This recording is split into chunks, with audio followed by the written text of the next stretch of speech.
독서의 씨앗으로 사색의 뿌리를 내리며 자아의 열매가 열리는 우리 최기정원, 조경희 가드너 인사드립니다. 네.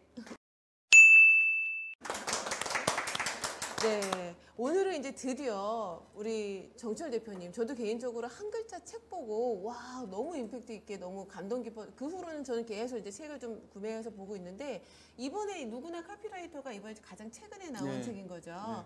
네.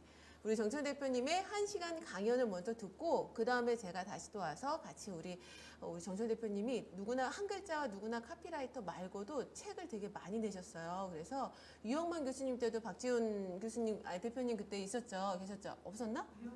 아, 그래서 책들 너무 많이 내신 거를 한 책만 보기에는 좀 그래서 제가 또 욕심을 부렸습니다. 그래서 우리 정철 대표님의 다른 책들도 제가 2부 때는 PPT를 준비해가지고 그 책에 대해서 키워드 하나씩 우리가 같이 한번 얘기해 볼 수 있는 시간을 가질 겁니다.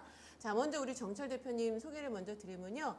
아시죠? 사람이 먼저다라는 카피라이트 아마 보셨을 겁니다. 자, 그래서 우리 짧은 문장으로 온 국민의 가슴을 아주 떨리게 한 우리 들어보시면 아마 아는 문자들, 아는 카피라이터 많을 겁니다. 그래서 카피라이터를 넘어서는 파워라이터라고 보시면 됩니다. 우리 오늘 정철 대표님 모시고 먼저 우리 정철 카피 대표님 모시고 1부 강연 시작하도록 하겠습니다. 네. 네. 네. 김재동 닮은 카피라이터 정철입니다. 반갑습니다. 저는 5년 차 카피라이터입니다. 카피라이터 아세요? 네. 뭐 하는 사람이죠? 남의 얘기를 대신 해주는 사람. 뭐 이렇게 정의할 수도 있을 거예요. 뭐 라면 얘기도 해주고 콜라 얘기도 해주고 맥주 얘기도 해주고. 그 남의 얘기를 제가 꽤 오래 했는데 어느 순간 내 얘기가 마렵다라는 생각이 들더라고요. 내가 남의 얘기는 꽤 한 것 같은데 내 얘기를 한 적이 별로 없는 것 같다. 내 머릿속에 들어있는 생각을 날것으로 이렇게 던지면 어떤 반응이 돌아올까 궁금하기도 하고 해서 책을 한번 써볼까 하는 생각을 했고 그게 벌써 한 14년 뭐 이렇게 됐는데요. 내 머리 사용법이라는 책을 씁니다. 근데 이게 짭짤하더라고요. 막 이게 팔려요. 막 베스트셀러 오르고 10만 부 팔리고. 이게 뭐지 하면서 반응을 이렇게 들었더니 뭐 역발상 같은 것도 많다. 뭐 말장난도 아주 심하다. 뭐 이런 여러 가지 이유들이 있었는데 그중 가장 많이 들은 이유가 글이 짧다. 이게 결정적이었던 것 같아요. 글이 짧다. 아주 한 줄, 두 줄, 세 줄. 그러니까 기존에 내가 읽었던 에세이랑은 조금 다르다라는 그런 반응이 있었고 그게 이제 책에 대한 반응으로 돌아왔던 것 같고 그래서 자신감을 좀 얻어서 그때부터 이제 거의 1년에 한 권 정도씩 책을 씁니다. 그래서 오늘 강의는 이제 작년에 나왔던 책인데요. 누구나 카피라이터라는 제목의 책과 카피책이라는 책이 이제 그 전작이 있었는데 그걸 섞어서 얘기를 좀 드릴까 합니다. 그래서 이거는 뭐 글쓰기의 정석, 카피의 정석 이런 거는 아니고요. 나는 이렇게 썼는데 너는 어떻게 쓸래? 라고 그냥 제가 묻는 그런 강연이 될 것 같습니다. 제가 중간중간에 질문도 좀 드리고 할 텐데요. 워낙 또 청중이 많이 오셨으니까 오늘 활발한 대답을 들을 수 있을 것 같습니다. 먼저 질문을 하나 제가 던지고 얘기를 시작할까 합니다. 글을 잘 쓰는 방법이 뭘까요? 딱 한 글자로 얘기하면? 정말 글을 잘 쓰는 방법은 글을 쓰는 겁니다. 다른 방법은 없어요. 제가 뭐 꿈에서 뭐 신령을 만나서 비법을 전수받아서 내일 아침부터 글을 잘 쓰게 됐다. 이건 현실 세계에서는 없다는 거죠. 쓰고 쓰다 보면은 자기도 모르게 글이 조금씩 는다는 거죠. 그러니까 양을 늘리는 게 정말 중요합니다. 양이 지가 알아서 질로 바뀐다는 거죠. 근데 양을 늘리지 않고 한꺼번에 질을 훔치려 하면은 그거는 좀 어려운 일이 된다는 거죠. 저는 글을 쓴다는 행위를 이렇게 정의합니다. 내 머릿속에 들어있는 생각을 30cm 정도 그대로 이동시켜서 종이 위에 내려놓는 것. 이게 이제 글을 쓴다라고 얘기를 하는 거죠. 근데 여기에서 여기로 이 짧은 거리를 이동하는 동안 뒤틀리는 것도 생기고 분실되는 것도 생기고 그러죠. 그러니까 내가 이렇게 쓰려고 한 건 아닌데 이상한 문장이 종이에 놓여 있는 경우가 아주 많을 겁니다. 그럼 이 거리를 내려놓는다고 왜 뒤틀리고 왜 분실되는가? 어깨에 힘 들어갔을 때, 내가 너무 잘 쓰려 했을 때 문제가 생긴다는 거죠. 그래서 글을 잘 쓰려면 오히려 이 잘이라는 한 글자를 빵 하고 걷어차버리라는 거죠. 글이 왜 힘든가? 글만 쓰라고 하면 왜 부담스러운가? 잘 쓰려고 하니까. 근데 잘 쓰겠다는 생각을 버리고 그냥 내려놓겠다라고 생각하면은 부담이 훨 줄어든다는 얘기죠. 그러면서 양은 늘어난다는 거죠. 그 양이 질로 바뀔 때를 그냥 기다리면은 조금씩 바뀐다. 이런 확신을 갖고 접근을 해주실 것을 부탁드리고요. 그러면 이제 다르게, 낯설게, 나답게, 이 세 마디가 저는 굉장히 중요하다고 생각하는데, 글을 쓸 때 다르게, 낯설게, 나답게 글을 쓰는 뭐 수십 가지 팁이 있는데, 오늘 워낙 제한된 시간이라 한 4개, 5개 정도 팁만 가장 중요하다고 제가 생각하는 것을 말씀드려 보겠습니다. 자, 첫 번째는 사람 이야기를 하는 거예요. 사람 이야기. 세상에서 가장 재미있는 얘기는 사람 얘기입니다. 우리 뒷담화 할 때 무슨 얘기하죠?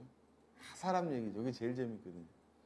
가장 힘 있는 이야기도 사람 이야기고 가장 울림이 큰 이야기도 늘 사람 이야기. 그러니까 제품, 뭐 기술 이런 데서 이야기거리를 찾으려 하지 말고 사람에서 이야기거리를 찾아서 들고 나와라. 그걸 종이에 내려놔라 라는 겁니다. 제가 꽤 오래전이죠.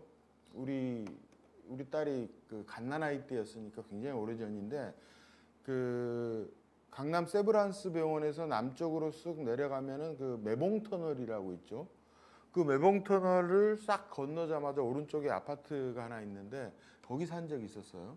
아주 단지는 작아요. 작은데 남향이라 햇볕도 잘 들고 지하철역도 가깝고 뭐 병원도 가깝고 뒤에 숲도 우거지고 되게 살기 좋았어요. 그래서 아, 내가 여기 좀 오래 살았으면 좋겠다 하는 생각으로 출퇴근을 했었는데, 하루는 퇴근하고 이렇게 우리 단지로 들어서는데 좀 소란스럽더라고요. 우리 단지가 사람들이 모여서 뭐 얘기를 하고 있고. 무슨 일 있습니까? 물었더니 우리 아파트 바로 앞에 모 대기업에서 고층 스포츠 센터를 세운다, 이런 얘기가 들린 거예요. 그러니까 주민들이 난리가 난 거죠. 그러니까 아파트 코앞에 그냥 벽이 하나 떡 들어선다는 거니까 일단 집값 걱정을 많이 했겠죠. 이제 저는 그 얘기를 듣고 아, 그래요 하면서 그냥 집에 그냥 쑥 들어갔어요. 저는 별 관심이 없었어요. 저는 세입자였으니까 뭐 이사 가면 되지 하면서 집으로 쑥 들어왔어요. 근데 이제 몇 차례 이렇게 대책회의 같은 게 열리는 것 같더라고요. 근데 하루는 그 순전히 카피라이터라는 이유로 그 대책회의에 한번 끌려간 적이 있었어요. 갔더니 막 떡도 주고 술도 주고 막 주더라고요. 한참 먹고 마시고 있는데 우리 아파트에 붙을 현수막 카피를 제가 쓰는 걸로 이렇게 돼버리더라고요. 막 박수 치면서. 그래서 알겠습니다, 제가 떡값 하겠습니다 하고 이제 쓰기로 했죠.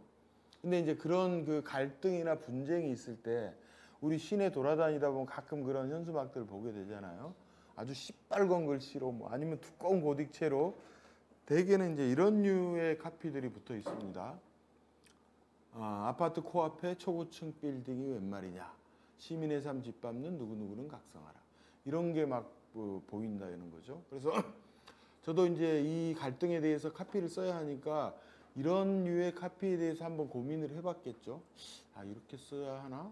근데 아무리 생각해도 좀 아닌 것 같은 거예요. 그러니까 우리 아파트 사람들의 속은 좀 후련할 수는 있는데 일반 시민들의 동의나 호의를 얻어내기에는 쉽지 않을 것 같다. 오히려 집단 이기주의 같은 그런 냄새를 풍기기 쉬울 것 같다. 그래서 이런 쪽은 아니다라고 결론을 짓고 무슨 얘기를 할까 고민하다가 그래, 우리 아파트에 사는 아이들 얘기를 한번 해봐야겠다라고 생각하고 그때 이런 카피를 씁니다. 아이들이 햇볕을 받고 자랄 수 있게 한 뼘만 비켜 지어주세요 라고 썼고, 이게 이제 그 다음날 길게 우리 아파트에 현수막으로 붙습니다. 매봉터널로 출퇴근하던 모든 사람들이 이 현수막을 봤을 것이고 반응은 나쁘지 않았어요. 뭐 좀 다른데 뭐 이런 반응 같은 게 있었어요. 그러다가 이 강남 일대에서 그 현수막이 약간 좀 화제가 됩니다. 그러다 어느 날 MBC 뉴스 데스크에 이 현수막이 소개가 돼요. 이 뭐 대기업이 되게 이제 좀 부담스러워졌겠죠. 뉴스에 나오고 하니까. 결과가 어떻게 됐느냐. 정말로 한 뼘 비켜서 지어집니다.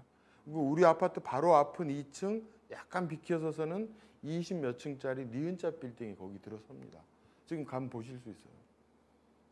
근데 뭐 사람들 많은 강연에서는 이런 얘기하면 막 박수치고 막 그러는데 물론 저 현수막 한 장이 그것을 100% 견인해낸 건 아니겠죠. 막 백방으로 다른 노력들이 더해졌겠지만 어찌됐든 얘가 사고를 치긴 친 거예요. 뉴스에 나오고 하면서. 근데 왜 사람들이 이 현수막에 반응을 했을까? 우리 아파트에 사는 아이들, 즉 사람 이야기를 했다. 사람들이 사람 얘기를 했을 때 그 반응이 굉장히 커지고 울림도 커진다는 거죠. 그래서 가능하면 이렇게 사람 얘기를 하는 거예요. 사람 얘기를 해야 하는데 그럼 사람의 성분에 대해서 알아야겠죠. 우리 몸의 성분이 뭐죠? 물, 칼슘, 무기질 뭐 이런 얘기를 하면 될까요? 그럼 칼슘 얘기를 하면 될까요? 제가 생각하는 사람의 성분은 이런 것들입니다. 사랑, 긍정, 용기, 희망, 위로, 감사, 믿음, 겸손, 배려. 이게 원래 우리 몸의 성분이라는 거죠. 근데 얘네가 지금 어떻게 돼 있죠? 좀 이렇게 위축이 돼 있죠. 돈, 뭐 개발, 효율, 뭐 이런 가치들이 힘을 얻기 시작하면서 약간 기가 죽어 있는 게 오늘 우리 현실일 겁니다. 그럼 지금 얘네들이 힘들어 하니까 1년 후, 3년 후, 5년 후 계속 얘네들이 이렇게 길을 못 펴고 있을까? 저는 그렇다고는 생각하지 않습니다. 제가 글 하나를 쓸 때 여기 있는 성분 중에 하나인 위로를 끄집어내서 글을 써서 퍼뜨리고, 광고 하나를 배려라는 성분을 가지고 만들고 또 돌아다니고, 또 여기 계신 분들, 이 강연을 들으시는 모든 분들이 여기 있는 긍정이나 용기나 희망 같은 성분을 끄집어내서 SNS에 글 한 줄 쓰고, 또 뭐 학원의 컨셉을 만드는데 뭐 감사라는 컨셉으로 뭔가를 마케팅 활동을 한다거나, 하여튼 이 사람의 성분을 가지고 자꾸 노는 사람이 하나 둘씩 늘어나면은 얘네들이 짓눌려 있던 얘네들이 하나씩 둘씩 눈에 띄기 시작할 것이다. 그런 사람이 늘어나면은 얘네들이 다시 활발하게 움직이는 진짜 그 사람 사는 세상이 얼마든지 다시 올 수 있다. 대통령 한 사람 바뀐다고 세상이 바뀌나요? 안 바뀌잖아요. 우리 너무 많이 봤잖아요. 우리 한 사람 한 사람이 얼마나 사람의 성분을 꽉 쥐고 들여다보고 그걸 가지고 노느냐에 따라서 세상은 얼마든지 바뀔 수 있다라고 생각합니다. 그래서 제가 이런 성분을 가지고 글을 많이 썼는데요. 제가 쓴 책들인데요. 10권 이상의 책을 썼는데 대부분이 아주 짧은 에세이예요. 뭐 2줄, 3줄, 뭐 1줄, 뭐 길어야 6줄. 그러니까 수천 편의 에세이를 발표를 했을 텐데 그 중에 네가 딱 하나만 꼽아라. 꼽으면 어떤 글을 내밀래라는 질문을 받으면은 저는 거의 주저하지 않고 망설이지 않고 이 인생이란 글을 쭉 하고 내밉니다. 이런 글이에요. 인생. 안 보이나요? 친구가 있으세요? 그럼 됐습니다. 좋지 않나요? 저는 이 글을 쓰면서 나는 정말 천재인 것 같다. 어떻게 이런 글을 쓸 생각을 다 했을까? 그래서 여기서 지금 친구가 지금 제가 계속 말씀드리는 사람이죠. 그러니까 내 곁에 사람 하나 있으면 지금 조금 힘들어도 충분히 가치 있는 인생을 살고 있는 거다라고 위로를 해주는, 힐링을 해주는 그런 글일 겁니다. 근데 여기서 친구를 돈이나 출세나 이런 단어로 바꿔가지고 한번 이 글을 한번 다시 읽어보세요. 인생, 돈 좀 버셨어요? 그럼 됐습니다. 뭔가 좀 우프다라는 느낌이 드실 텐데 현실에서는 저를 포함해서 여기 있는 우리 모두가 그쪽으로 길게 줄을 서서 막 정신없이 달려가고 있는 것은 아닌가. 사람이라는 정말 소중한 가치가 있다는 것을 알기는 아는데 하루하루 사는 게 너무 막 탁탁하고 하다 보니까 까먹고 하루하루 넘어가는 것은 아닌가. 자기 자신에게 질문을 한 번씩 던지면서 이 글을 한번 생각을 해주셨으면 좋을 것 같습니다. 자, 이런 글을 쓴 적이 있었어요. 술 맛의 10%는 술을 빚은 사람입니다. 나머지 90%는 마주 앉은 사람입니다. 동의하세요? 그죠? 술이 뭐 마시나요? 술은 쓰죠. 내 앞에 앉아있는 사람이 마시는 그 사람과의 대화, 분위기, 그 공기, 그 사람의 눈빛 이런 거에 사람에 조금씩 취해가는 게 술자리일 거라는 얘기죠. 근데 술만 그런 게 아니라 글도 똑같다는 거죠. 글도 어떤 제품, 기술 뭐 이런 거에 10% 시선을 준다면 그 제품을 사용할 사람에게 90% 시선을 줘버려요. 같은 얘기를 전혀 다르게 울림이 크게 할 수 있다는 거죠. 카피 예를 하나 들어보면 용인의 한 아파트가 분양 광고를 합니다. 분양가가 서울보다 싸다는 게 가장 큰 뭐 매력이라고 칩시다. 뭐 1억 5천에서 1억 정도 싸다고 치면은 서울보다 훨씬 저렴한 파격 분양가 이렇게 쓰면 되겠죠. 분양가가 가격이 가장 큰 경쟁력이니까 가격 얘기를 했으니까 뭐 말도 안 되는 카피라고는 할 수 없어요. 아 그래 이 정도로 가면 되겠다라고 고개 끄덕끄덕 할 수 있는 카피인데 근데 막 집을 사고 싶은 생각이 별로 안 들어요.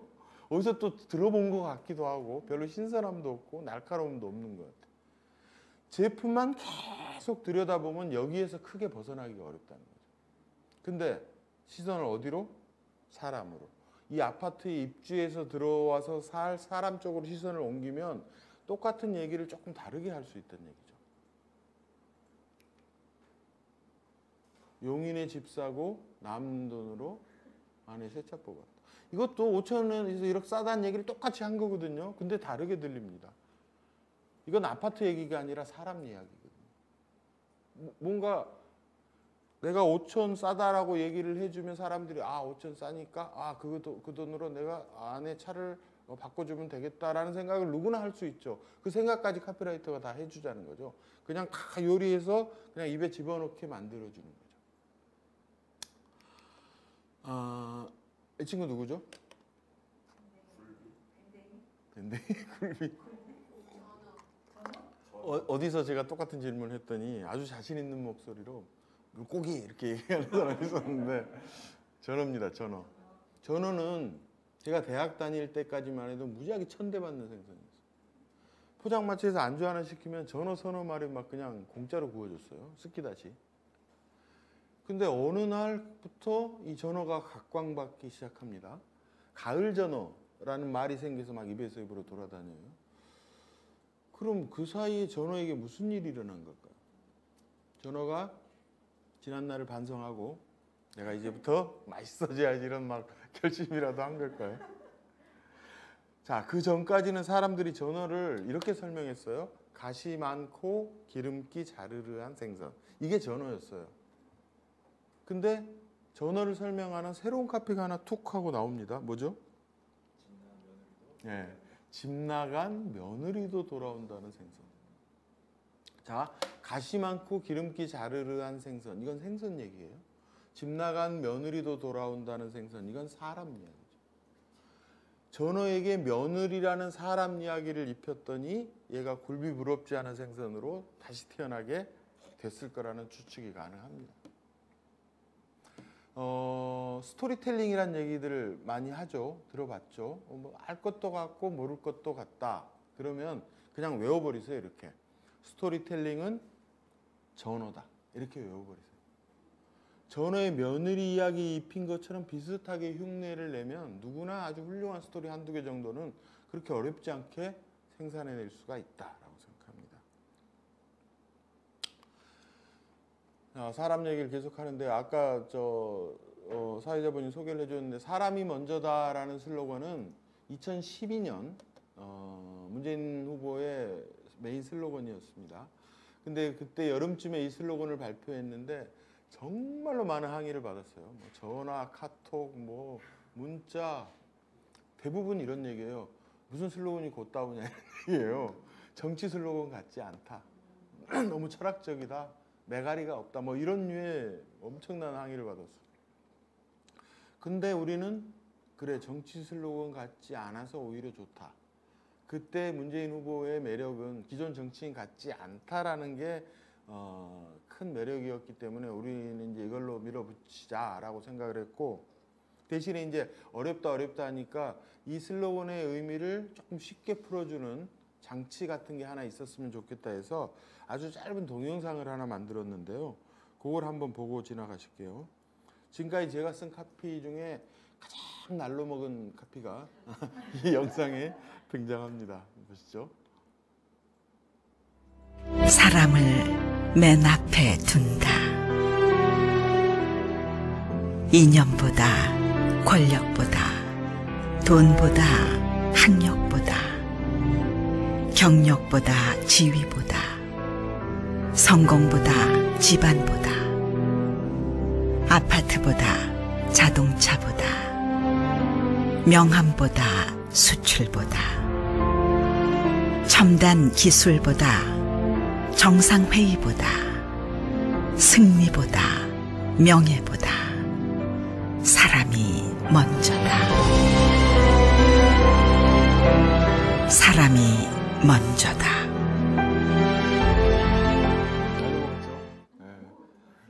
보다의 반복인데, 이것도 글 쓰는 기법 중에 하나 반복 나열 뭐 이런 게 있는데 오늘은 거기까지는 못 갈 것 같고요. 자, 이 사람이 먼저다라는 슬로건은 문재인이란 제품을 국민이라는 소비자에게 팔기 위해 던진 카피였죠. 근데 그때 국민이 안 샀죠, 문재인을. 딴 걸 샀죠, 그때. 그러니까 어찌됐든 실패한 카피임에는 분명하죠. 근데 사람이 먼저라는 가치는 우리가 놓지 말고, 버리지 말고 계속 좀 보듬고 갔으면 좋겠다라는 게 첫 번째 팁에서 제가 드리는 부탁 말씀이고요. 이 사람이 먼저다라는 슬로건은 우리가 살면서 늘 이렇게 간직해야 될 슬로건이기도 하지만, 글을 쓸 때 똑같이 이 카피를 생각을 해달라는 거죠. 글을 쓸 때도 사람이 먼저다. 사람에서 어떻게든 이야기거리를 뽑아내려는 노력, 이거부터 시작을 해보자라는 게 첫 번째 팁입니다. 자, 이제 두 번째 팁으로 넘어가겠는데요. 카피 작법 제1조 1항. 제1조 1항이니까 가장 중요한 거겠죠. 우리나라 헌법 제1조 1항 뭐죠? 대한민국은 민주공화국이다. 이 헌법 전체에서 이 한 줄이 가장 중요한 센텐스일 겁니다. 카피 작법 제1조 1항. 저 혼자 그냥 그래서 이렇게 이름을 붙여봤는데, 글자로 그림을 그려라. 글자로 그림. 글자로 어떻게 그림을 그리죠? 이 캘리그라프를 하란 얘기인가? 그게 아니라 글을 읽으면 머릿속에 아주 자연스럽게 그림이 그려지게 글을 쓰라는 거예요. 그게 어떤 글이 그런가? 구체적인 글이에요. 추상적인 글, 관념적인 글에서 자꾸 멀어지고 구체적으로 글을 쓰려는 노력을 해라. 이게 굉장히 중요합니다. 카피뿐만 아니라 어떤 글이든. 자, 조금 부연해서 설명을 드리면 롯데호텔 나이트클럽에 유현진이라는 웨이터가 있는데요. 공중화장실 남자 소변기 위에 저런 스티커를 붙이고 돌아다닙니다. 그러니까 스티커, 이제 소변기 앞에서 볼일을 보다가 시선 둘 데가 별로 없으니까 유현진이 붙여놓은 저걸 봅니다. 딱 봤는데 화장실을 깨끗이 사용합시다라고 적혀 있어요. 저 카피를 딱 보는 순간 제가 어떤 반응을 보일까요? 깜빡 잊을 뻔했네, 막 이런 생각을 할까요? 이제부터 우리 집 화장실처럼 막 사용해야지, 이런 생각이 들까요? 아무 생각이 안 들겠죠? 뭐가 적혀 있네.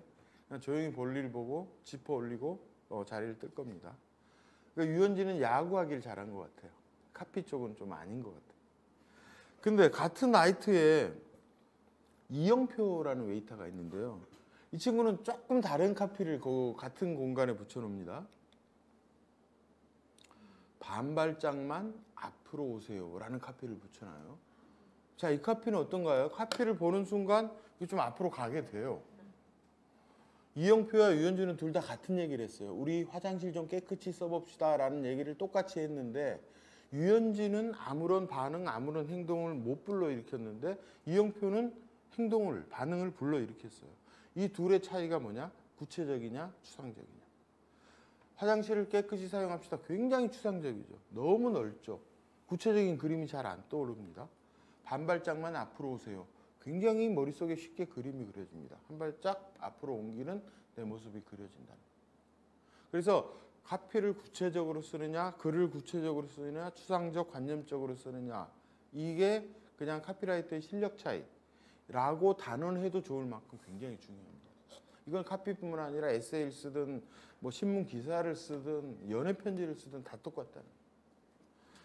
그래서 잘생겼다라고 하지 말고 장동건 동생일 거야. 이게 훨씬 더 구체적이라는 얘기죠.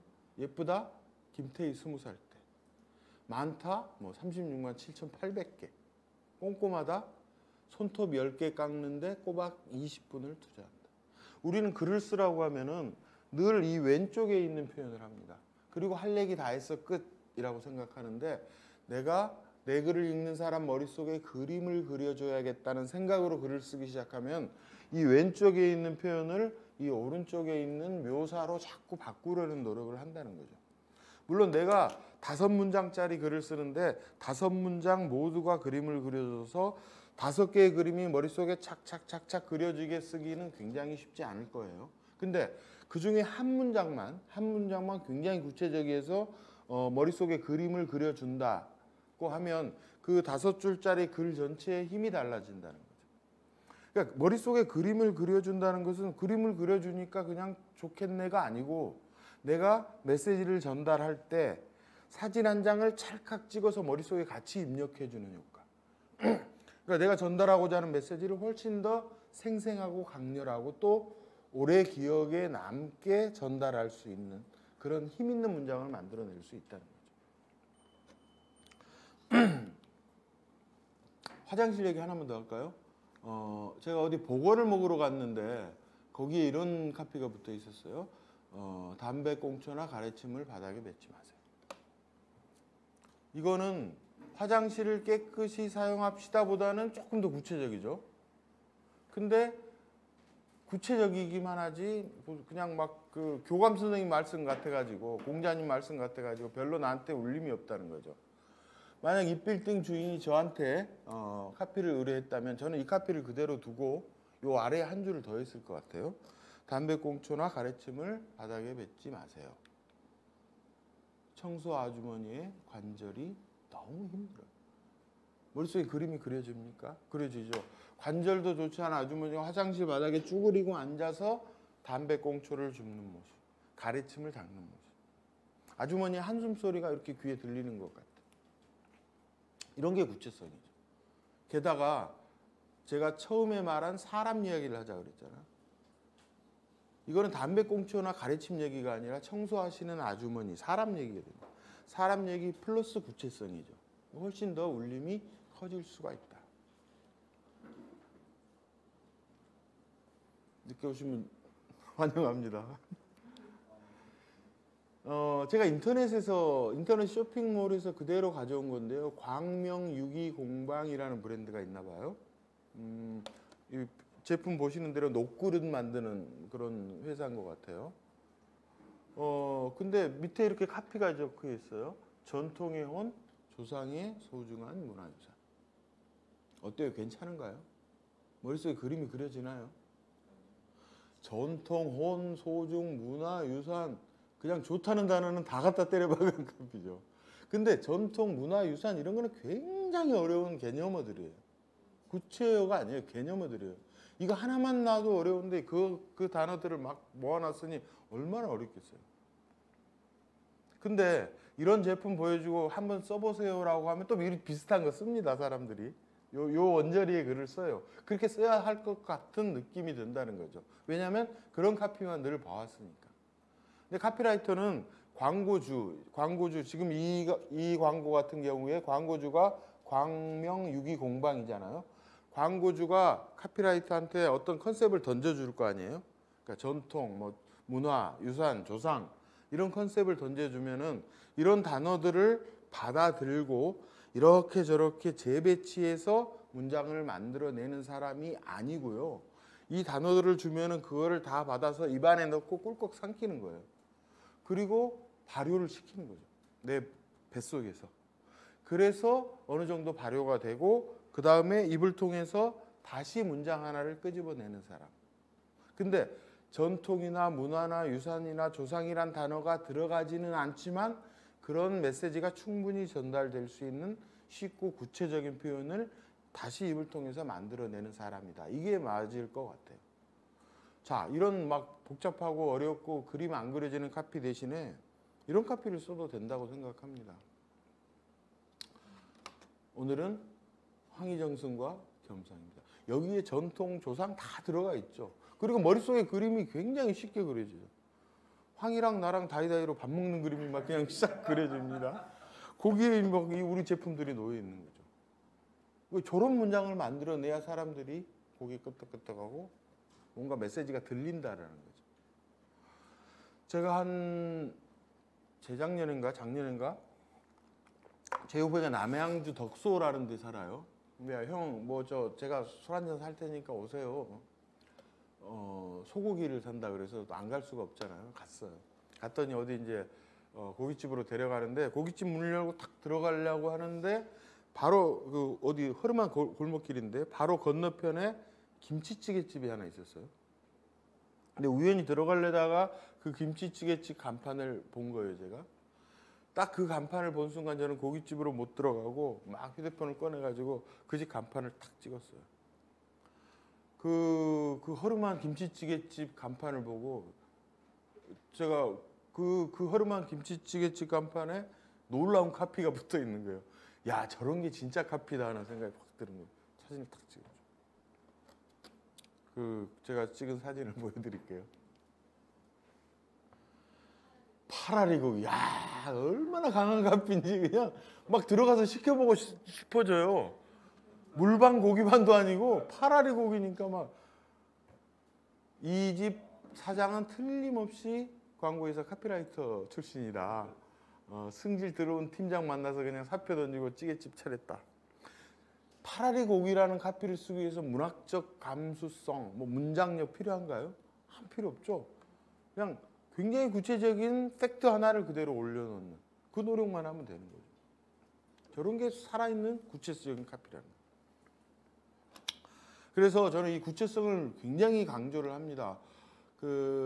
요거는 제 결혼식 청첩장이니까 한 30년 된 건데요. 보통 이제 뭐 어쩌고저쩌고 저희 집사람을 아신답니다.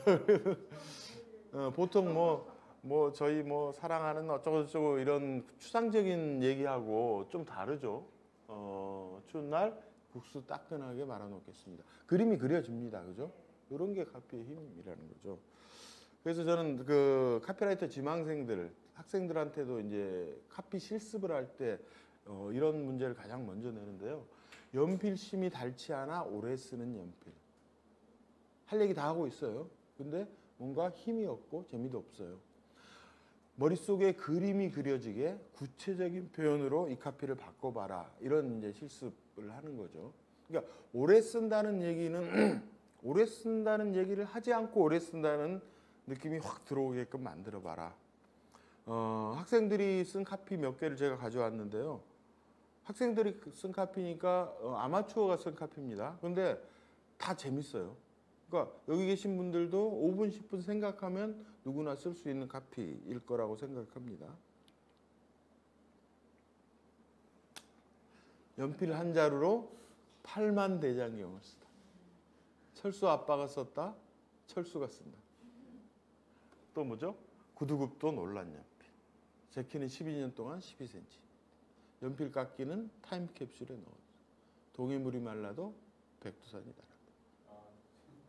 자, 잘 보면은 구체적인 카피는, 구체적인 글은 머릿속에 그림을 그려준다라는 공통점 말고도 형용사, 부사 같은 수식어가 어지럽게 돌아다니지 않고 명사가 문장의 중심을 꽉 잡아주고 있다. 뭐 타임캡슐 뭐 이런 것들이 팔만대장경 이런 것들일 거예요. 그리고 재미있다. 추상적인 것들은 재미있기가 어려워요. 근데 재밌다. 이런 공통점들을 아마 이 카피에서 발견하시게 될 겁니다. 이분 누구죠? 여기 다 하네요. 대학생들한테 탁 보여주면 전멸, 아무도 몰라요. 정태춘. 근데 저는 정태춘을 그냥 가수 정도로 생각하는 게 아니라 작가라고 생각합니다. 제가 평생 글을 써서 밥 먹고 살고 있는데요. 저한테 영향을 굉장히 많이 미친 작가 한 서너 명을 꼽으라면은 뭐 소설가도 있겠지만 저는 정태춘이라는 사람을 꼽습니다. 정태춘의 노랫말을 보고 정말로 저는 글을 많이 배웠어요. 정말로 글을 잘 쓰시는 분인데 이분 그 노래 중에 92년 장마 종로에서라는 굉장히 오래된 노래가 있는데요. 이 노래를 그냥 듣지 말고 앞부분만 좀 이게 한 6분인가 되는 굉장히 긴 곡이라 다 들을 수는 없는데 앞부분 조금만 들어볼 테니까 그냥 듣지 말고 지금 제가 계속 말씀드린 구체성, 머릿속에 그림 그리기 해서 눈을 감고 머릿속에 그림을 한 장 한 장 그려가면서 이 가사를 한번 노래를 들어보시기 바랍니다.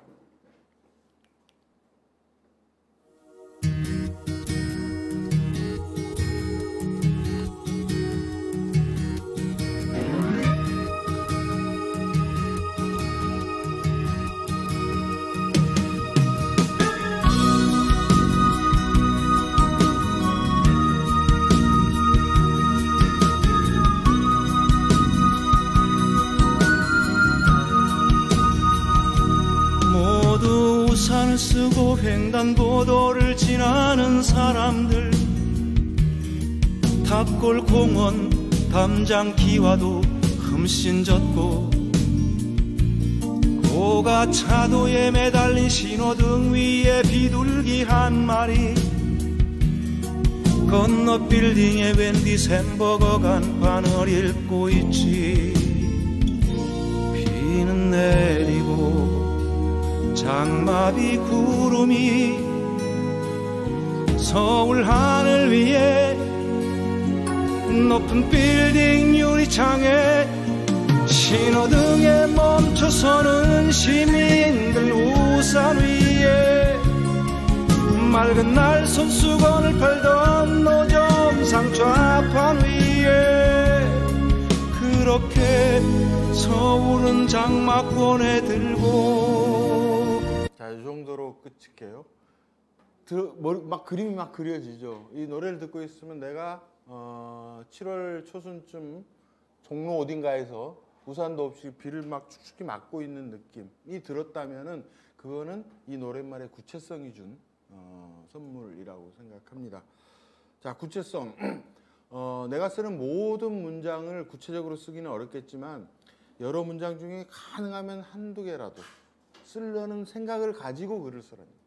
그림을 그려야지 이 생각으로 쓰는 거하고 그냥 생각 없이 쓰는 거하고는 틀림없이 차이가 날 것이다. 그렇게 글을 쓰기 시작하면 한 일주일만 지나도 주위에서 야, 네 글이 좀 달라진 것 같은데?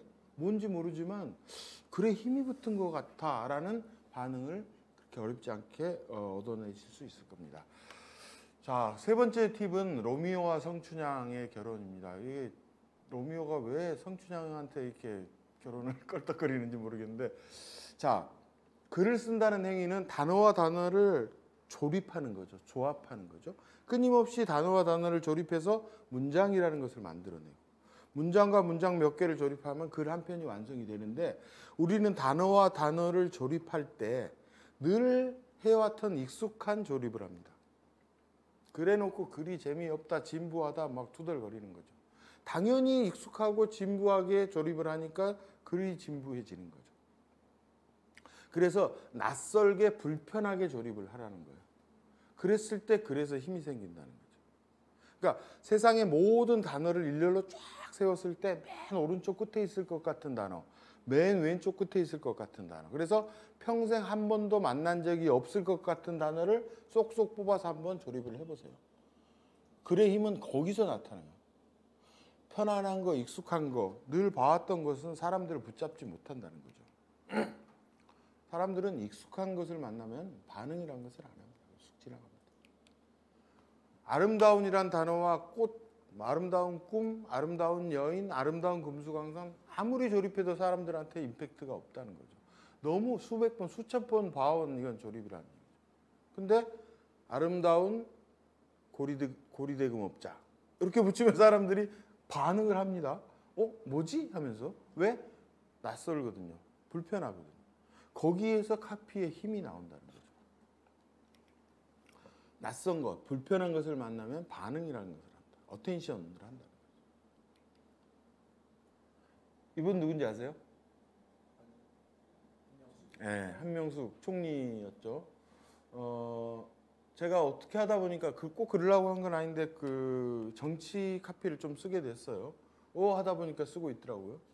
근데 한명숙 총리가 2010년 서울시장 선거에 출마를 했을 때 카피를 썼는데 저게 그때 이제 메인 슬로건이 사람특별시였어요.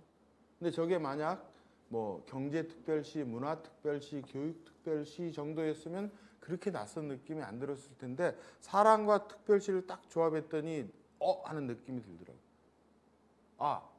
서울시가 저렇게 가야 돼라는 생각이 드는 거죠. 왜? 오세훈 후보는 개발 쪽 공약이 많았고 한명숙 후보는 복지 쪽 공약이 많았거든요.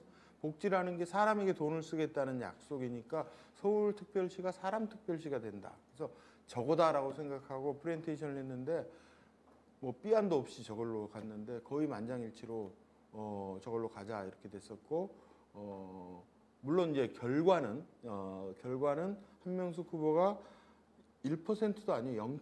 몇 % 이번 대선처럼 아주 근소한 차이로 낙선을 하는데 사람특별시라는 슬로건만은 정말 좋았다 라는 얘기를 저는 듣고 있습니다. 제가 하여튼 정치 카피를 좀 꽤 썼는데요. 쓰게 됐는데요. 한동안은 제가 카피를 쓰면 거의 낙선을 하더라고요. 그래서 엄청난 마이너스의 손이다 이런 얘기를 들었습니다. 자, 카피만 이런 낯선 불편한 조합을 하느냐? 책, 베스트셀러 제목들 보면은 엄청나게 그런 시도를 많이 합니다. 광활한 인간 정도적, 엄마 수업, 한여름의 방정식, 심리학 콘서트, 화요일이 두꺼비, 오래됩니다. 광활한이란 단어는 우리가 늘 돼지하고 이렇게 조립을 했었는데 인간하고 딱 조립하니까 낯선 느낌이 든다는 거죠. 처음 본 조립이에요. 그러면서 정도전이란 사람의 그릇이 엄청나게 커 보이는 거예요. 영어 수업, 수학 수업이 아니라 엄마 수업. 한여름의 소나기가 아니라 한여름의 방정식. 뭐 이런 식으로 자꾸 낯설게 조립을. 책 제목만 그럴까요? 영화 제목 아주 불편한 조합 생각나는 거 딱 떠오르는 거 있어요? 살인의 추억. 예, 그런 거죠. 살인의 추억. 대표적인 게 아마 8월의 크리스마스 같은 거들일 거예요. 살인의 추억 같은 거. 우아한 거짓말. 성실한 나라의 앨리스. 그 박찬욱 감독이 최근에 영화를 오랜만에 발표를 했는데 꽤 헤어질 결심인가요? 최근에 한 게. 근데 꽤 오래전에 친절한 금자씨라는 영화 기억나시죠? 이영애가 주인공으로 나오는데 그 영화 속 이영애 대사 기억나는 거 있어요? 너나 잘하세요. 이게 막 20년 된 영화인데 우리가 그 한마디를 기억을 합니다. 만약에 너나 잘해 였으면 기억을 못했을 거예요. 당신이나 잘하세요 였으면 역시 기억을 못했어요. 너나라는 낮춤말과 잘하세요라는 높임말의 불편한 조합이 이 대사의 힘이었을 것이고 지금까지 우리가 기억에 남기게 하는 그 힘이 됐을 것이다. 그래서 글을 쓴다는 것은 계속 어떤 단어를 넣느냐. 그러니까 결국은 문장력은 뭐냐? 어휘력이다. 어휘력. 남들이 맨날 쓰는 어휘를 나도 쓰면 평범한 문장이 되는 거고 남들이 쓰지 않는 어휘를 내가 거기에 삽입을 했을 때 특별한 문장이 되고 뾰족한 문장이 되는 거예요. 근데 사람들이 머릿속에 넣고 있는 어휘의 양이 엄청나게 차이가 나느냐? 그렇지는 않아요. 대개 한 뭐 뭐 대학 교육 정도 받았고 책 좀 읽은 사람이면 고기서 고기예요. 그러니까 어휘에 양이 많은 사람이 글을 잘 쓰는 게 아니라 내 비슷하게 머릿속에 넣고 있는 어휘를 얼마나 많이 동원해서 조립해 보느냐. 남들이 5번 해볼 때 나는 50번 하는 사람이 글을 잘 쓴다. 뗐다 붙였다의 연속이에요. 글 쓰는 거예요. 글 쓰는 걸 무슨 고상한 뭐 행동 그거 아니고 아주 단순 노동이에요. 단순 노동. 뗐다 붙였다요. 뗐다 붙였다. 그거를 남보다 100번, 1000번 하는 사람이 너는 글을 참 잘 써. 라는 말을 듣는다는 거죠. 예를 하나 들어보면 나는 사이다를 마셨다. 이런 문장이 있어요. 다들 이렇게 써요. 나도 이렇게 써요. 그럼 돼요. 근데 마셨다라는 단어를 다른 단어로 교체하면 조금 더 문장이 신선하지 않을까라는 생각을 누구나 할 수 있겠죠. 그러면 계속 마셨다를 떼고 다른 걸 넣어보는 거예요. 또 떼고 또 넣고 또 붙이고 뗐다 붙였다 뗐다 붙였다. 그리고 그걸 쫙 늘어나 보는 거예요. 나는 사이다를 들었다, 뭐 열었다, 만났다, 빨았다. 얼마든지 수십 가지 조합이 나올 수 있겠죠. 이 중에 내가 딱 봐서 가장 괜찮은 게 뭐지? 나는 사이다를 입에 물었다. 이게 좀 있어 보여요. 그럼 그걸로 가는 겁니다. 그러니까 이거를 많이 해본 사람, 이 단순 노동을 남보다 10배, 20배 하는 사람이 그냥 글을 잘 쓰는 거예요. 엄청난 어휘가 나오는 거 아니에요. 우리가 다 알고 있는 어휘가 나오는 거예요. 그래서 어휘의 단어의 조합이다라는 거고요. 네 번째 팁은 이제 바디카피. 광고에서는 헤드라인이 큰 거고 바디카피가 이제 작은 글씨로 되어 있는 약간의 양이 있는 글인데 바디카피 쓰는 법. 우리가 보통 쓰는 글로 치면은 본문 쓰는 법. 헤드라인은 되게 짧지만 본문은 약간 뭐 양이 좀 있죠. 본문 쓰는 법은 뭐냐? 연필을 내려놓는다. 연필을 내려놓고 오른손으로 부엌칼을 든다. 부엌칼로 깍두기 썰듯이 김밥 썰듯이 잘게 쪼갠다. 이게 딱 하나의 방법. 본문 쓰는 방법이 수십 가지가 있겠지만 당장 내일부터 내가 할 수 있는 방법. 아주 쉽게 내가 마음만 먹이면 할 수 있는 방법이면서 엄청난 효과를 발휘하는 방법이 이 부엌칼로 써라. 바디카피 부엌칼. 단문 짧게 끊어 쓰는 거죠. 그래서 내가 글을 쓰다가 마침표가 너무 늦게 나온다는 느낌이 들면 그 순간 글쓰기를 멈추고 지금 내가 하고자 하는 말을 2문장, 3문장, 4문장으로 한번 쪼개보세요. 틀림없이 쪼개집니다. 그랬을 때 내 글이 더 잘 읽힌다는 거죠. 글 쓸 때 가장 중요한 게 뭐냐? 쓰는 사람이 쓰기 쉽게, 쓰는 사람이 쓰기 편하게 이거 아니라는 거죠. 글을 왜 쓰죠? 읽히려고 쓰는 거잖아요. 읽는 사람이 읽기 쉽게.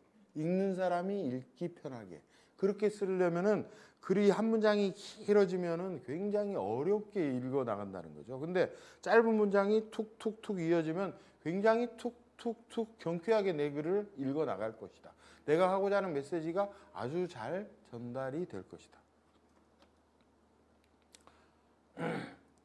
제가 그 페이스북을 하는데요. 페이스북에 어떤 글을 하나 올렸더니 제 아는 사람이 그 글을 공유하면서 위에다 한 문장을 붙였어요. 제 마음과 똑같은 정카피님의 그분이 돌아가신 날 썼던 글을 공유해 봅니다. 이게 뭔 얘기죠?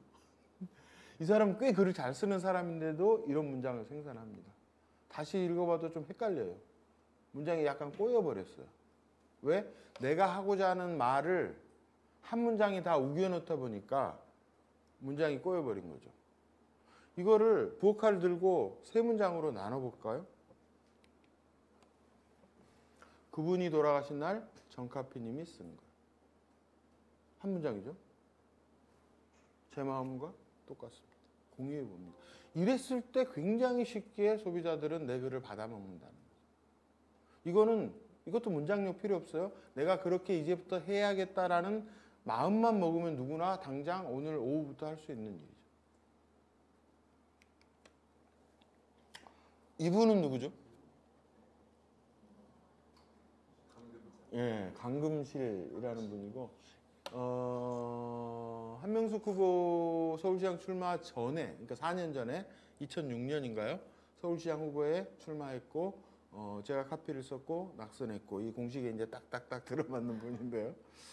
이 카피가 이제 제가 그 글을 얼마나 잘게 썰어서 써야 하는가의 사례로 보여드리는 카피인데요.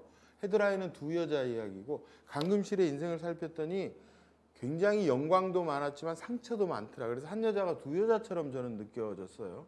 그래서 헤드라인을 두 여자 이야기라고 썼고 바디카피를 굉장히 부엌칼 들고 쪼개듯이 했는데요. 빨리 읽을게요. 한 여자가 있었다. 반장도 했다. 학생회장도 했다. 초중고등학교를 수석 졸업했다. 서울법대에 들어갔다. 사법시험에 합격했다. 첫 여성 법무부 장관이 되었다. 외교통상부 여성인권대사가 되었다. 아시아 미래를 짊어질 차세대 리더로 선정되었다. 1천만 서울 시장 후보가 되었다. 또 한 여자가 있었다. 이름이 촌스러웠다. 가난했다. 등록금을 못 냈다. 울었다. 학교로 빚쟁이가 찾아왔다. 또 울었다. 운동권 남자와 결혼했다. 남편은 걸핏하면 구속되었고 그녀는 밥 먹듯 면회를 가야 했다. 아이를 갖고 싶었다. 실패했다. 남편은 사업에 실패했다.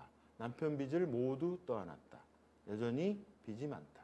여전히 눈물이 많다. 상처가 많은 여자와 영광이 많은 여자. 두 여자는 강금실이라는 한 이름을 쓴다. 이렇게 정리를 했어요. 자, 내용도 내용이지만 얼마나 짧게 문장을 끊어가고 있는가를 주목을 하고 이런 느낌으로 이제부터 나는 글을 써야겠다라고 생각을 하고 써보세요. 이 카피를 머리에 넣고 글을 써도 이렇게까지 짧게 아마 끊어가기는 어려울 거예요. 근데 이런 느낌으로 쓰겠다고 써야 그나마 질질 그 고무신 질질 끊는 것 같은 그런 카피에서 조금씩이라도 탈피할 수가 있다라는. 자, 끊어쓰기 부엌칼 사용법. 오늘 제가 1시간 정도 강의를 하는데요. 뭐 다 머릿속에 넣고 가기 힘들면은 아까 말씀드린 세 글자 구체성, 그리고 지금 말씀드린 세 글자 부엌칼, 요거 두 개만 기억을 해가서 내일부터 글을 쓸 때 구체성 부엌칼, 구체성 부엌칼 이걸 머릿속에 넣고 한번 써보시라는 거죠. 그 다음에 마지막 팁인데요. 카피라이터가 가장 잘할 수 있는 일, 제 주특기가 이건데요. 말장난 이런 건데요. 글이라고 하면 둘 중 하나는 우리가 붙잡아야 한다. 둘 다 붙잡으면 좋겠지만 최소한 하나는 붙잡아야 한다. 그래야 글이다. 뭐? 의미나 재미. 의미가 있거나 재미가 있거나. 의미도 없고 재미도 없는 걸 누가 읽어주겠어요? 그러니까 요거 하나는 붙잡아야 한다. 의미 속에 재미를 담으면 가장 좋겠죠. 그렇지만 최소한 하나 정도 담다면 이거 둘 중에 하나는 붙잡아야 한다. 그래서 사람들이 의미 있는 글과 재미있는 글을 5대5 정도로 비슷하게 좋아하느냐? 그렇지는 않은 것 같아요. 의미가 3이나 4면은 재미는 6이나 7이라는 거죠. 그러니까 재미있는 글을 사람들이 훨씬 더 좋아한다는 거예요. 근데 글쟁이가 그러면 재미를 놔버리면 자기가 글 쓰는 의미에 60%, 70%를 놔버리는 거나 다름이 없다는 거죠. 그래서 재미가 글에서는 굉장히 중요한 포인트 중에 하나다. 그래서 글을 재밌게 쓰려고 저는 많이 노력을 하는데 그 재미있게 쓰는 방법으로 저는 말장난을 권유를 합니다. 제 책 머리를 구하라는 책에 보면 말장난하는 법이 조립, 분리, 중위, 발체, 회전, 리듬, 뭐 교체 뭐 몇 가지가 쭉 나오는데요. 글을 내가 머릿속에 생각하면서 쓰는 게 아니라 장난하면서 쓰는데 글이 되는 뭐 그런 것들이에요. 하나씩 간단하게 보면은 조립은 이제 글을 아까 조립 얘기를 했죠. 조립을 글을 쓰는 게 아니라 막 그 장난감 레고를 생각하시면 돼요. 막 붙였다 뗐다 하다 보면은 탱크도 만들어지고 비행기도 만들어지듯이 글을 그렇게 쓰라는 거죠. 가나다를 가지고 조립을 한 글인데요. 가라고 말하면 나 혼자 남는다. 다 안고 가야지. 무슨 얘기죠? 뭐 우리 주위에 있는 사람은 같이 살자 이런 얘기인데 그렇게 막 얘기하는 것보다 이게 훨씬 더 힘있고 재밌는 글이 된다는 거죠. 근데 이 글을 제가 어떻게 썼을까요? 막 머릿속에서 생각하면서 쓴 게 아니라 우선 가, 나, 다 딱 박아놨겠죠. 그 다음에 가 다음에 조립을 해보는 거예요. 이거 뗐다 붙였다 뗐다 붙였다. 가라고 말하면 대충 되는 것 같아요. 그 다음에 나 뒤에다 계속 또 조립을 해보는 거예요. 나 혼자 남는다.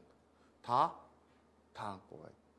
그러니까 막 레고를 뗐다 붙였다 하다 보면 글 한 편이 완성이 되는데 이게 훨씬 재밌는 글이 된다.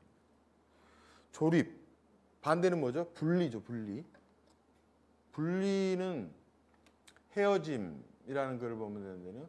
좋을 땐 상대를 업고 다녀도 무겁지 않지만 싫어지면 상대의 머리카락 한 올도 짐으로 느껴집니다. 이를 영어 한글 합성어로 헤어짐이라 한다. 헤어짐이 느껴지면 헤어지게 헤어짐을 헤어와 짐으로 분리시켜서 관찰을 하는 거죠. 물론 이런 글을 쓰려면 영어를 좀 해야겠죠. 저는 보기보다 영어를 좀 합니다. 제가 이름이 정철이라 영어를 좀. 근데 제 카톡 대화명은 영어 못하는 정철 이렇게 돼 있습니다. 그 정철하고 자꾸 헷갈리시는 분들이 있어가지고. 자, 헤어짐에서 이렇게 그 분리의 맛을 본 사람은 나이키라는 단어를 보면은 어떻게 분리하고 싶어요? 그렇죠? 나이와 키로 분리하고 싶죠? 그대로 분리하면 됩니다. 사람에겐 세 가지 키가 있다. 성키, 앉은 키, 몇 살인지 따지는 나이키. 그러나 신체 검사할 때도 나이키는 재지 않는다. 나이와 능력은 비례하지 않기 때문에. 그래서 나이가 몇이든 지금 시작하라고 just do it. 나이키 슬로건이죠. 이렇게 이제 말장난을 하는 거죠. 그 다음에 이거는 중의. 중의는 중고등학교 때 아마 배우셨을 거예요. 중의법. 한 단어가 두 가지 이상의 뜻을 갖고 있을 때 그거를 비벼가지고 말장난을. 종이컵에게는 중의인데요. 너는 물이나 커피를 담는 싸구려 용기였다. 환경에 부담만 주는 허접한 용기였다. 그러나 너는 다시 태어났다. 촛불을 담는 용기로 다시 태어났다. 아빠 손에 들린 너는 저항이었고 엄마 손에 들린 너는 기도였으며 아이 손에 들린 너는 희망이었다. 이제 사람들은 내 이름 앞에 싸구려나 허접한이라는 수식어를 붙이지 않는다. 내 이름은 용기다. 용기가 가진 두 가지 뜻을 가지고 비빈 거죠. 하나 더 볼까요? 중의. 쉽게 결정하지 못하는 허우적. 결정하고도 시작하지 못하는 문구적. 시작한 후에도 자꾸 뒤돌아보는 흐느적. 허우적, 문구적, 흐느적.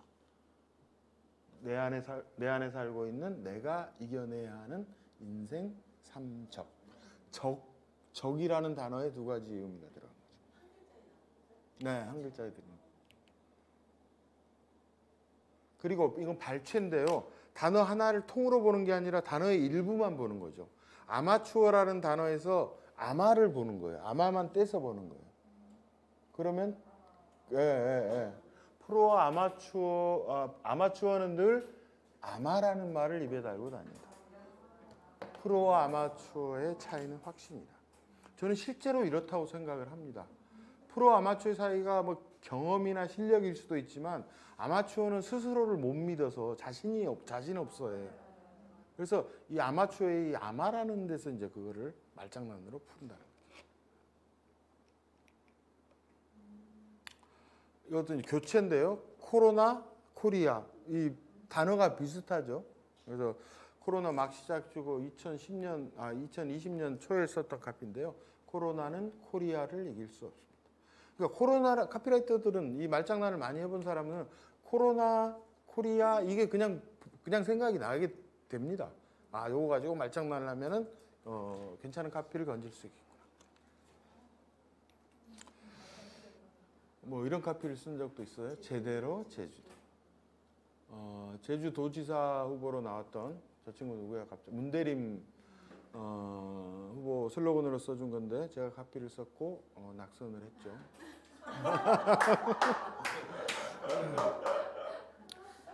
이런 카피를 쓴 적도 있었어요. 어제도, 오늘도, 내일도, 강원도. 예. 이건 최문순 도지사 카피로 쓴 건데 당선됐죠. 가끔 아주 가끔. 자, 이제 마지막으로 동영상을 하나 보실 텐데요.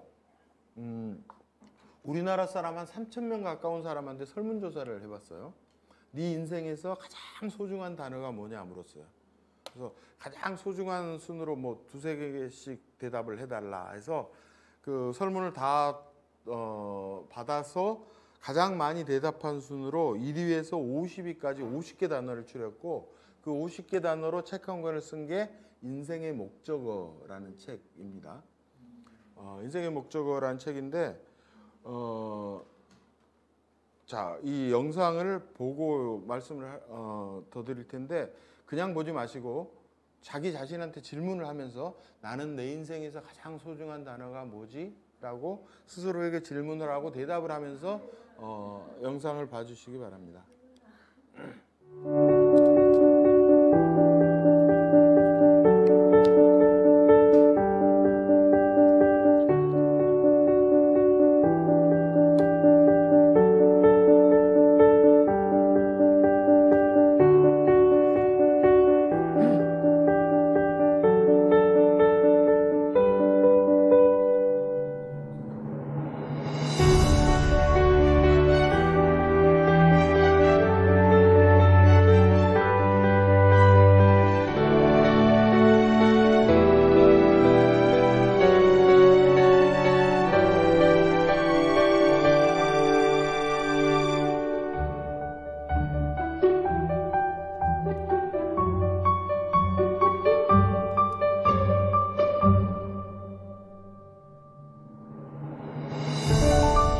책 광고였습니다.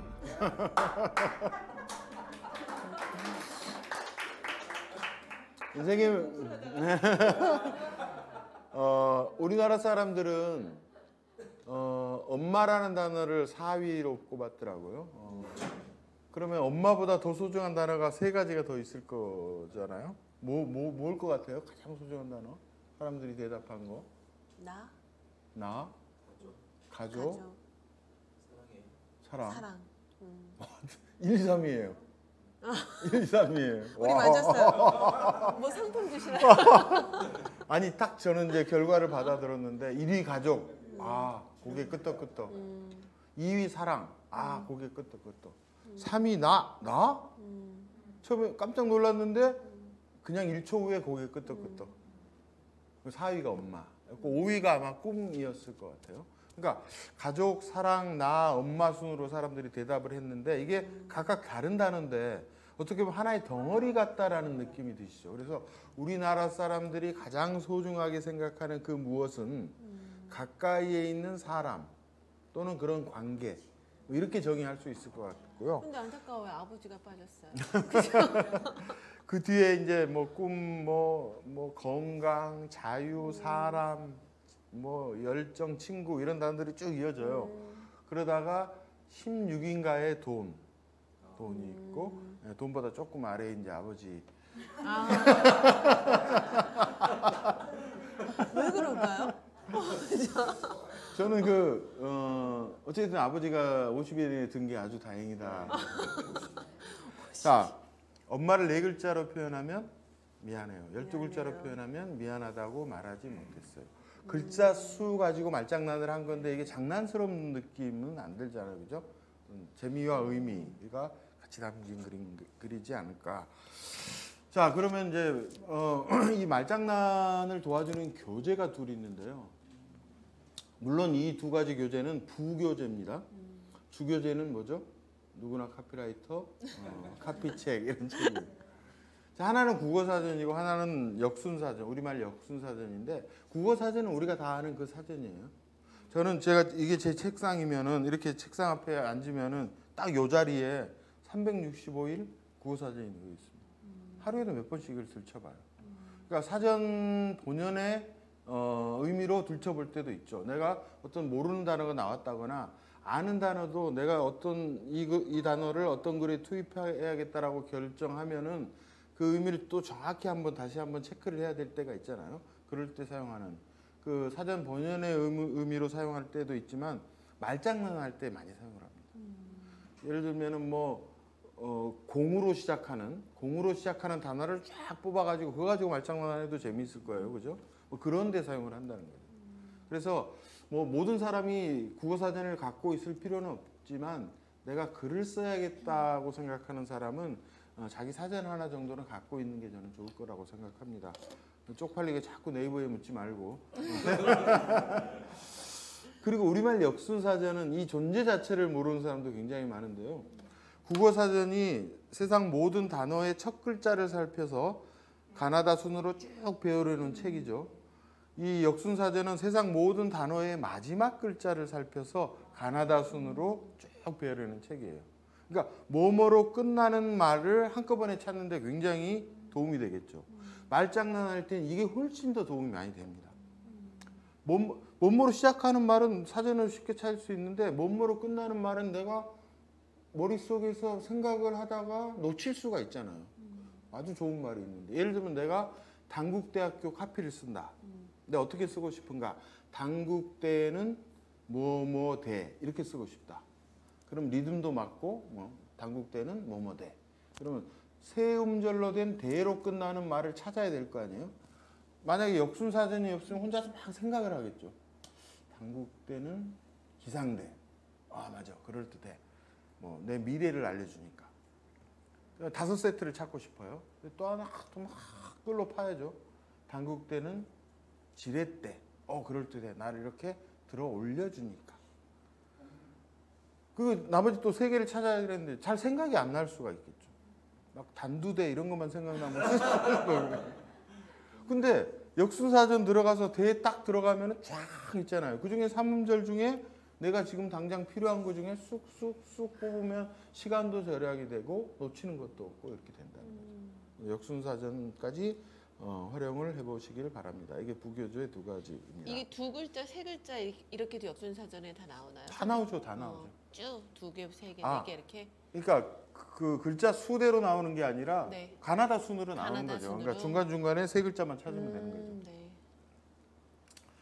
사야 되겠다. 네, 자, 여러분들이 누구나 카피라이터라는 책을 갖고 있고 그 전에 나온 책이 이제 카피책이라는 책인데요. 카피책에는 모두 35가지 팁이 들어있는데 오늘은 이제 한 5가지 정도 말씀드렸는데 더 많은 팁을 듣고 싶으신 분은 오늘 집에 가셔서 예스24나 인터넷 교보문고에 들어가서 카피책이라고 한번 쳐보세요.